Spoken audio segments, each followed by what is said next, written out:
नमस्कार, श्रीमती मोहरी देवी तापड़िया कन्या महाविद्यालय जसवंतगढ़ के इस यूट्यूब चैनल पर मैं प्रवक्ता हनुमानमल शर्मा आप सभी का हार्दिक स्वागत और अभिनंदन करता हूं। प्यारे विद्यार्थियों, आपके बीए तृतीय वर्ष के पाठ्यक्रम के अंतर्गत आपका प्रथम जो प्रश्न पत्र है आधुनिक काव्य, उसमें अब हम आज एक नया पाठ लेंगे जिसमें आपका जो कवि सूर्यकांत त्रिपाठी निराला जी है, उनकी कविता जागो फिर एक बार, ये 1 नंबर भाग 1 की है कविता जागो फिर एक बार भाग 1। तो उसकी कविता के हम पद है वो हम लेंगे। तो प्यारे विद्यार्थियों, चलिए सूर्यकांत त्रिपाठी जी द्वारा रचित जागो फिर एक बार काव्य के पदों को हम लेते हैं। और प्यारे विद्यार्थियों, साथ ही साथ मैं ये भी बताना चाहूँगा, जागो फिर एक बार जो निराला जी का ये जो कविता है, ये निराला जी के जो जागो फिर एक बार शीर्षक से जो कविता है वो आपके इनका जो परिमल काव्य संग्रह है उनसे लिया गया है। तो ये आप प्रसंग में आप ऐसा लिखेंगे कि प्रस्तुत पद्यांश सूर्यकांत त्रिपाठी जी निराला जी द्वारा रचित परिमल काव्य संग्रह में संकलित जागो फिर एक बार भाग 1 शीर्षक से अवतरित है या उद्धृत है। तो यह आप प्रसंग में लिख देंगे। ठीक है, चलिए अब इन पदों को हम पढ़ते हैं।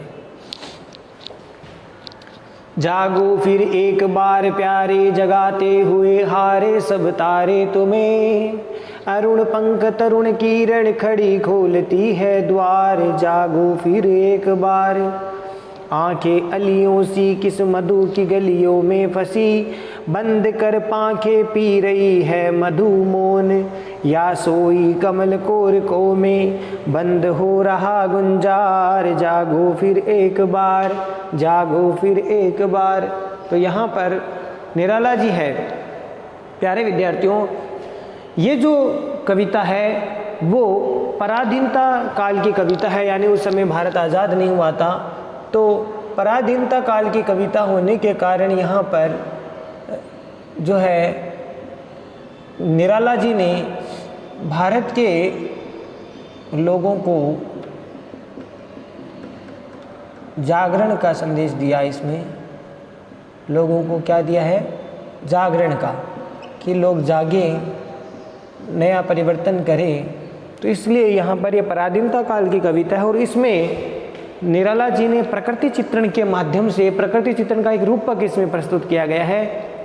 कविता तो दिख रही है आपको प्रकृति के तरह, प्रकृति चित्रण इसमें हुआ है, प्रकृति के भाव इसमें व्यंजित हो रहे हैं। लेकिन निराला जी ने इस कविता के माध्यम से भारत के लोगों को अपने देश के लिए, देश प्रेम, स्वाधीनता के लिए जागृत होने के लिए, ठीक है ना, हिंदी के नवजागरण साहित्य में नए जागरण के लिए संदेश है वो दिया है।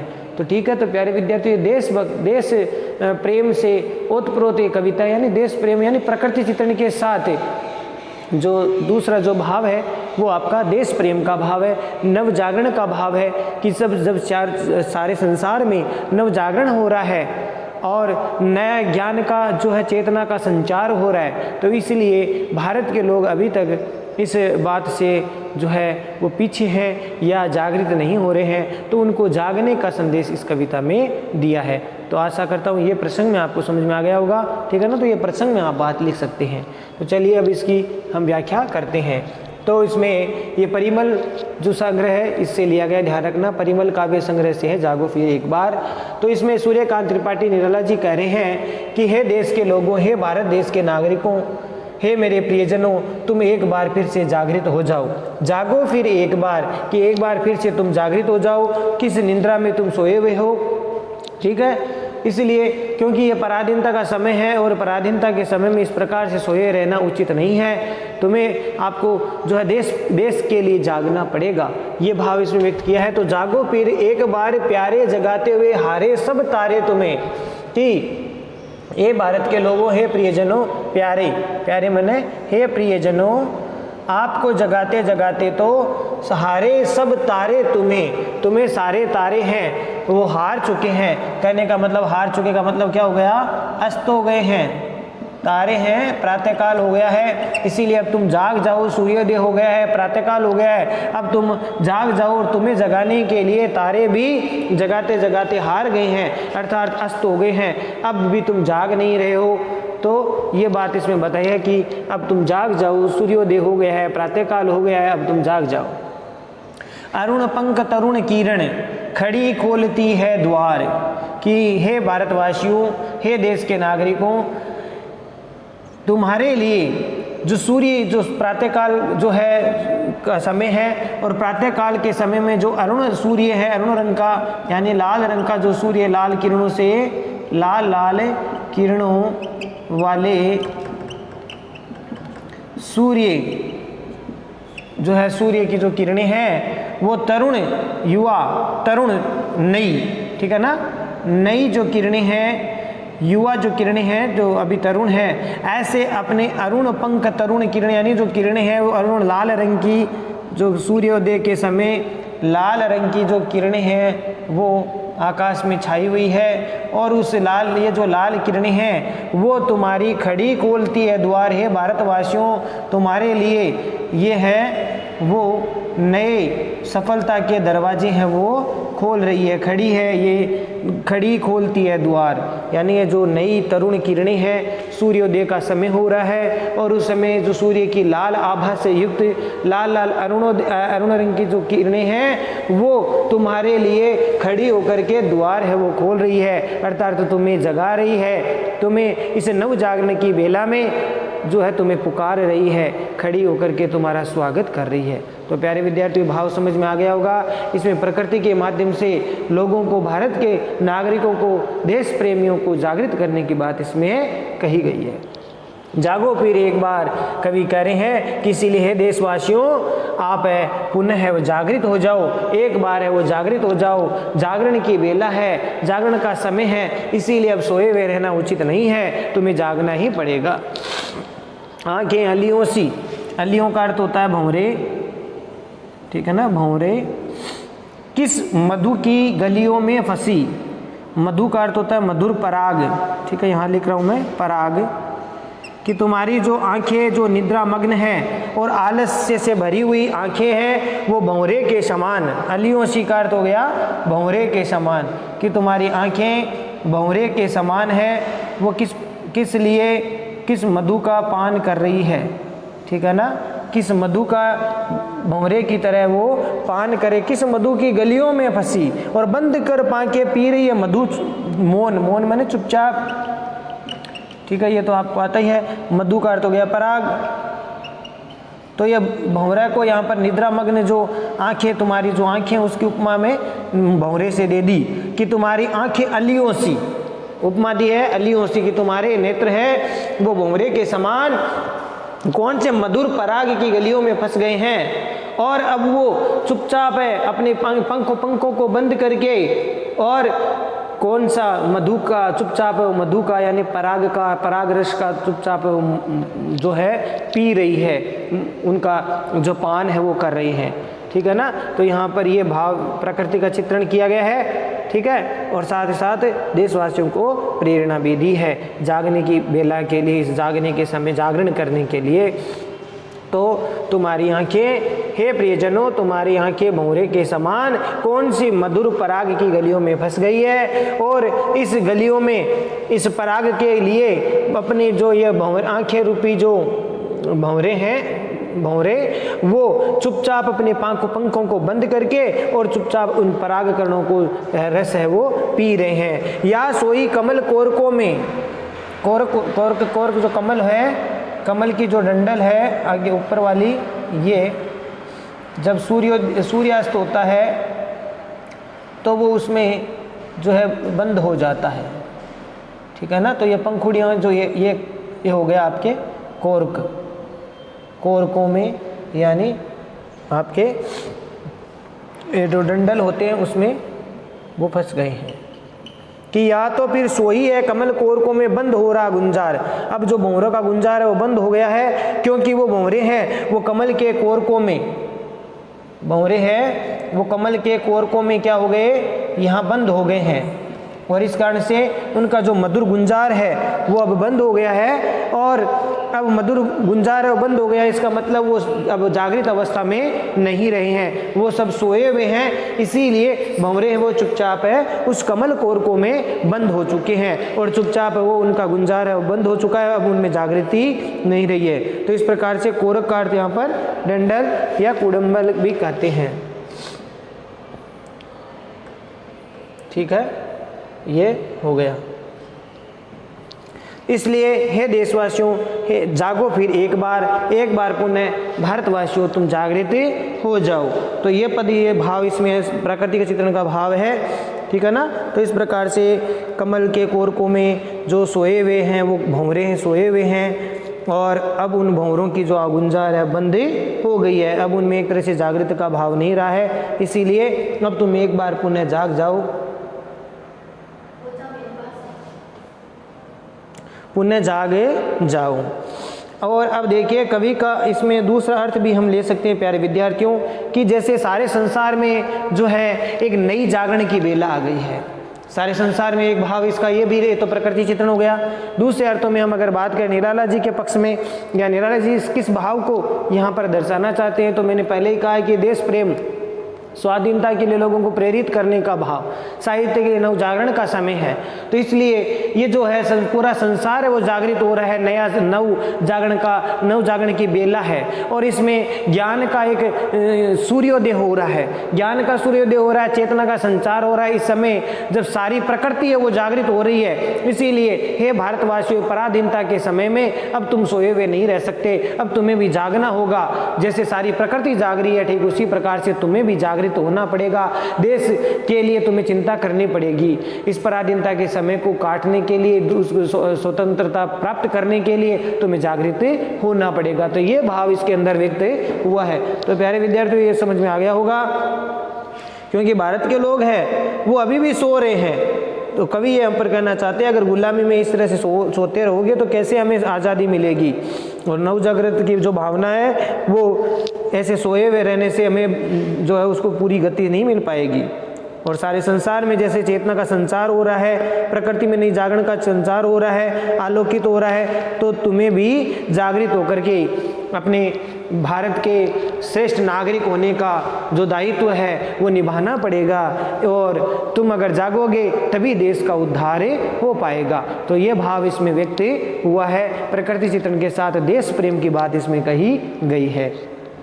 प्यारे विद्यार्थियों, विशेष वाले बिंदु में आप लिख देंगे कि ये कविता है जो पराधीनता के काल के समय की, ये पराधीनता के समय की कविता है, और इसमें कवि प्रकृति के माध्यम से लोगों को जागृत करने की भाव व्यंजित कर रहा है। तो ये भी आप लिख सकते हो। साथ ही साथ प्यारे विद्यार्थियों, इसमें आप प्रकृति का जो रूपक दिया गया जिससे देशवासियों को जागृत किया जा रहा है, और इसमें सूर्य की किरणों का द्वार पर दस्तक देना, कि सूर्य की किरणें द्वार पर खड़ी है, तुम्हें बुला रही है, जागृत होकर के तुम जो निद्रा में सोए हुए हो।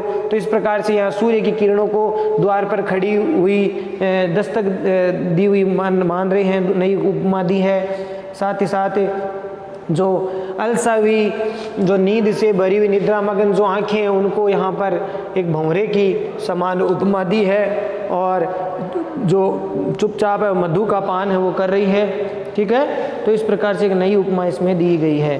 तो ये निद्रा रूपी जो मधु जो है, निद्रा रूपी जो मधु है अर्थात पराग का वो पान कर रही है।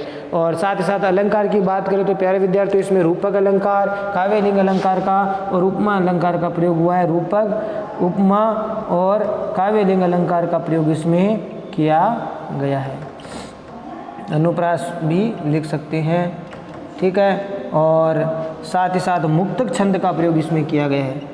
मुक्तक छंद, क्योंकि निराला जी ने मुक्तक छंद का परिवर्तन है वो किया था, और इस कारण का उस समय कई बार विरोध भी किया गया था, आलोचना भी हुई। लेकिन निराला जी का ये जो शैली थी लिखने की, बाद में इसको जो है सभी कवियों ने उस समय के इनको स्वीकार कर लिया। तो मुक्तक छंद से लिखा भी इन्होंने जो है परिवर्तन एक तरह से किया निराला जी ने, क्योंकि ये छायावादी कवियों में प्रसाद पंत, निराला और महादेवी वर्मा का नाम आता है। तो छायावाद के प्रमुख कवियों में से एक हैं ये। ठीक है, और जयशंकर प्रसाद जी भी है। हमने पिछले वीडियो में पिछले जो पार्ट है वो हमने जयशंकर प्रसाद जी का कामायनी पढ़ा, तो वो भी छायावादी कवि हैं। ठीक है, ये भी आपके ध्यान में होना चाहिए। और ठीक है, और रूपक अलंकार है ये, और साथ साथ अगर मानव प्रकृति मानव की तरह काम करे तो मानवीकरण अलंकार भी लिख सकते हैं। ठीक है, तो आशा करता हूँ ये भाव आपको समझ में आ गए। शब्दावली की बात करें तो तत्समतद्भव शब्दावली से युक्त रचना है। अगला देखिए पंक्तिकार, अगले पद को लेते हैं। अस्ताचल ढले रवि शशि छवि विभावरी में, चित्रित हुई है देख यामिनी गंधा जगी। एकटक चकोर कोर दर्शन प्रिय, आशाओं भरी मौन भाषा बहु भावमयी। घेर रहा चंद्र को चाव से शिशिर भार व्याकुल कुल, खुले फूल झुके हुए आया कलियों में। मधुर मद उर यौवन उभार, जागो फिर एक बार, जागो फिर एक बार।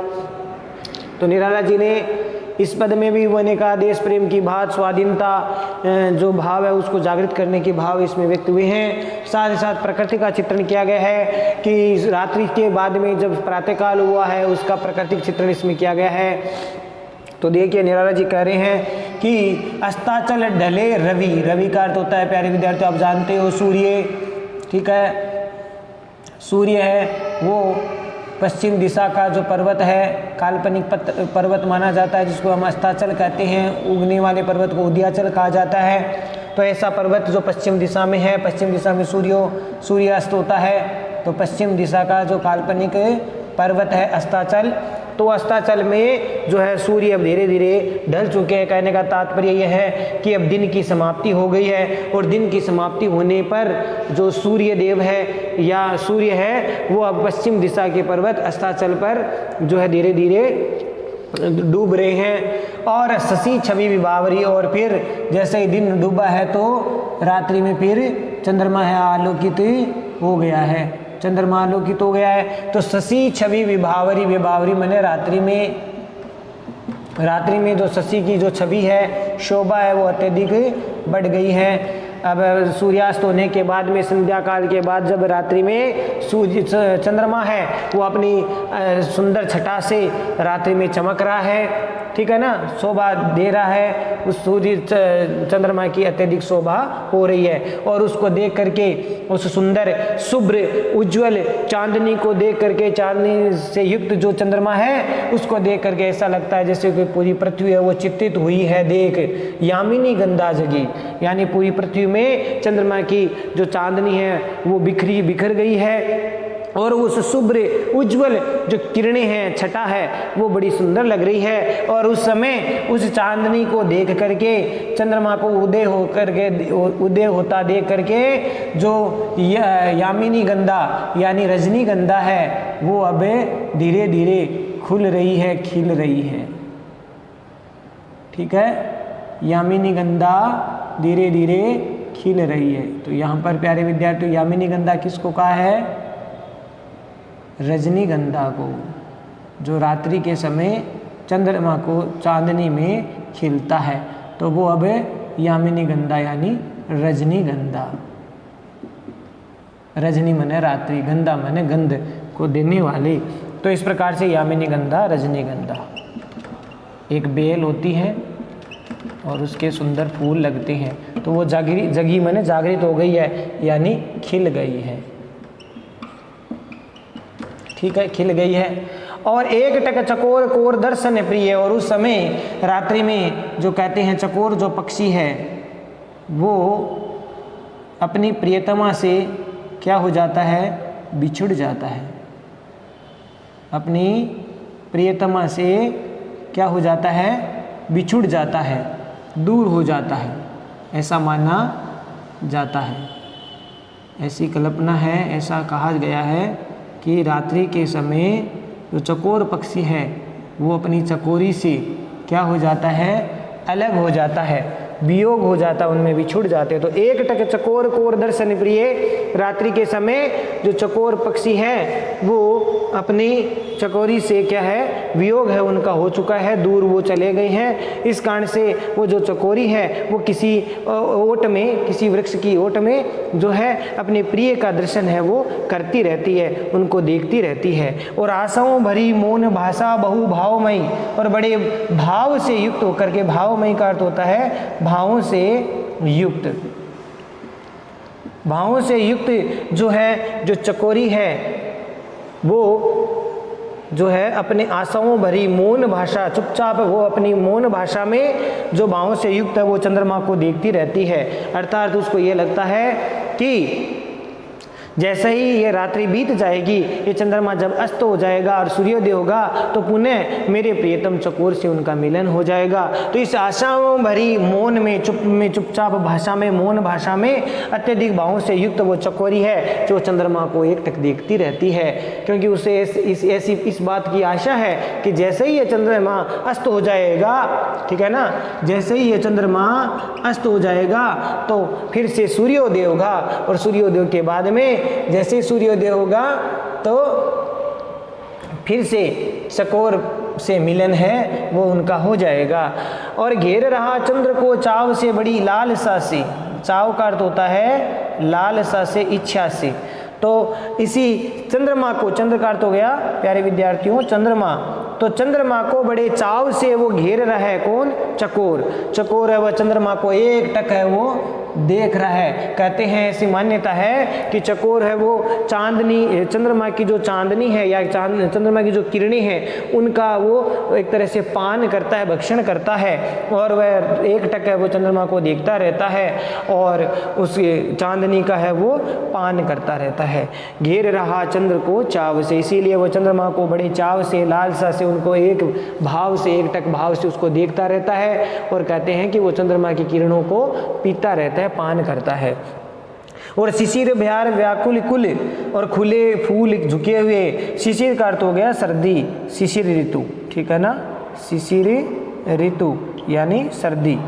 तो सर्दी के समय यानी सर्दी के भार से, उस पाले के कारण, सर्दी और पाले के कारण भार से व्याकुल कुल खुले फूल, यानी कुछ लोग, कुछ जो फूल है वो अलसाए हुए से, ठंड के मार के कारण कुछ फूल है वो अलसाए हुए से हो रखे हैं, कुछ आधे खिले हुए से, कुछ अलसाए हुए से लग रहे हैं। ठंड के कारण है वो फूल है वो आधे झुके हुए से लग रहे हैं, आधे झुके हुए से, अलसाए हुए से लग रहे हैं।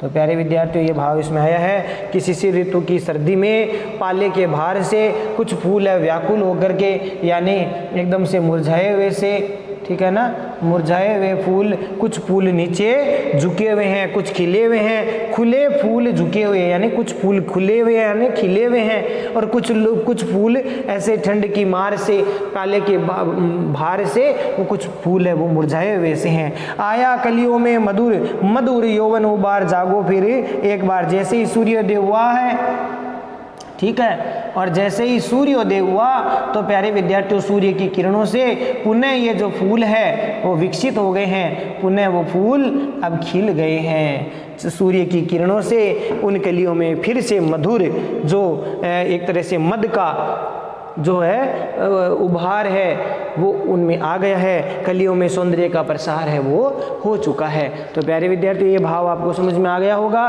तो आया कलियों में मधुर, उस समय प्रातःकाल होते ही सूर्योदय की, सूर्य की जो प्रथम जो किरण है उन किरणों के पड़ने से ये जो ठंड की मार से मुरझाए हुए थे जो फूल वो अब धीरे धीरे खिलने लगे हैं, और उनको खिलने को देख करके ऐसा प्रतीत होता है जैसे कोई मद से भरी हुई यौवनांगी, जो यौवनांगी या यौवन के युवती है वो जो अपने उसमें युवती में सौंदर्य का जो उभार, यौवन का उभार उसमें आता है, यौवन का उसमें प्रसार होता है, ठीक उसी प्रकार से उन मधुर कलियों के हृदय हैं वो एक बार फिर से जागने लग जाते हैं। उन हृदयों में एक प्रकार से प्रसन्नता का संचार है वो होने लगता है। तो इस प्रकार से वो कलियां धीरे धीरे खिलने लग गई है। और इस वो है जागो फिर एक बार, इसके माध्यम से कवि कहना चाहते हैं कि एक बार फिर से तुम जाग जाओ, अर्थात वो कलियां हैं एक बार पुनः वो खिल जाती है, जागृत हो जाती है। और इसी क्रम को मैंने कहा कि इसको हम देशभक्ति के रूप में या देश प्रेम के भाव के रूप में भी कहा है कि एक बार है विश्व के एक संसार, जब सारा संसार वो जागृत हो रहा है, इस प्रकृति जब एक तरह से नव जागरण की बेला में जागृत हो रही है, तो भारत के जो पराधीन भारत के जो लोग हैं उनको जागृत होना चाहिए और देश के लिए सोचना चाहिए, ये भाव इसमें व्यक्त किया है। तो प्यारे विद्यार्थियों, आशा करता हूँ ये समझ में आ गया होगा, ठीक है ना। तो इसमें एक बात ये भी कही है, प्रकृति के साथ साथ देश प्रेम की बात इसमें बताई है कि सूर्यास्त के समय प्यारे विद्यार्थियों कि जैसे सूर्यास्त होता है उसके बाद में रात्रि आती है और प्रकृति में एक तरह से प्रकृति रात्रि में कुछ काल के लिए विश्राम करती है, सो जाती है, निद्रा मग्न हो जाती है, अलसाई हुई सी हो जाती है। जैसे ही सूर्योदय होता है पुनः जैसे कलियों की भांति वो विकसित हो जाती है, खिल जाती है, जागृत हो जाती है। तो ये भाव इसमें व्यक्त किया गया है। और प्यारे विद्यार्थियों फिर उसमें जैसे ही सूर्योदय होते ही वो जो है उसमें नव चेतना का संचार होता है और रात के बीतने पर ठीक उसी भी जैसे कलियों का विकास होता है, ठीक उसी प्रकार से सभी समस्त प्रकृति में चेतनता का संचार होता है। तो इस प्रकार से हम प्रकृति से जो है कवि ये कहना चाहता है कि हम प्रकृति से नव जागरण की प्रेरणा वो ले सकते हैं, ठीक है। तो जिस प्रकार से प्रकृति नव जागृत हो रही है, खिल रही है, विकसित हो रही है, एक रात्रि के समय जिस प्रकार से वो सो चुकी है, एकदम से विश्राम की अवस्था में है, निद्रा मग्न आलस्य प्रमाद की स्थिति में, लेकिन जैसे ही सूर्योदय हुआ वो पुनः प्रकृति है वो जागृत हो जाती है, उसमें संचार हो जाता है। तो ठीक इसी प्रकार से हमें भी प्रकृति से प्रेरणा लेनी चाहिए। निराला जी ये कहना चाहते हैं कि हमें भी प्रकृति के साथ में जुड़ना चाहिए, उनसे प्रेरणा लेनी चाहिए, नव जागरण की चेतनता का संचार की प्रेरणा हम ले सकते हैं। हमें भी हे भारतवासियों, हमें भी प्रकृति की भांति जागृत होना चाहिए। तो प्यारे विद्यार्थियों, आशा करता हूँ ये पद आपको समझ में आ गया होगा। और इसमें आप विशेष वाले बिंदु में प्यारे विद्यार्थियों लिख सकते हैं कि इसमें प्रकृति का जो चित्रण है वो नव जागरण की चेतना के संचार के साथ हुआ है, यानी प्रकृति का चित्रण किया गया है। तो उसमें किस बात की संकेत इसमें किया गया है प्यारे विद्यार्थियों, यही मूल भाव है इसका। तो नव जागरण का संचार, ये ध्यान रखना, इस कविता का मूल है वो भाव यही है, नव जागरण का संचार, यानी सारे संसार जब जागृत हो रहा है, प्रकृति जब जागृत होता है, देशवासियों को भी जागृत होना चाहिए, उनमें नव जागरण का संचार होना चाहिए। तो नव जागरण का संचार हो रहा है, ये बात हम लिख सकते हैं। अनुप्रास, रूपक और समासोक्ति अलंकार का प्रयोग इसमें किया गया है। अलंकारों की बात करें तो प्यारे विद्यार्थियों इसमें अनुप्रास है, साथ ही साथ इसमें रूपक अलंकार है और साथ ही साथ इसमें काव्यलिंग अलंकार का भी प्रयोग इसमें किया है, समासोक्ति अलंकार का भी किया गया है। तो इस प्रकार से ये अलंकार हो गए, ठीक है। और मुक्तक छंद शैली का प्रयोग किया गया है। भाषा की बात करें तो सम तद्भव शब्दावली से युक्त रचना है, ठीक है। और प्रकृति उसमें जो प्रेरणा है वो प्रकृति से जागरण की प्रेरणा हमें मिल रही है। तो ये आप पद इसमें लिख सकते हैं। तो आशा करता हूँ दोनों पद आपको समझ में आ गए होंगे। नया भाव इसमें निराला जी ने दिया है, प्रकृति के साथ में देश प्रेम और देश स्वाधीनता के प्रति जागृत करने की बात इसमें कही गई है। तो आशा करता हूँ ये दोनों पद आपको समझ में आ गए होंगे। तो प्यारे विद्यार्थियों, आज के लिए बस इतना ही। अगले वीडियो में निराला जी के अगले पदों को लेकर फिर हाजिर होंगे। तब तक के लिए आप व्याख्याओं को पढ़ते रहिए, नोट्स बनाते रहिए, चैनल को लाइक, शेयर और सब्सक्राइब कीजिए। जय भारत, जय हिंदी, धन्यवाद।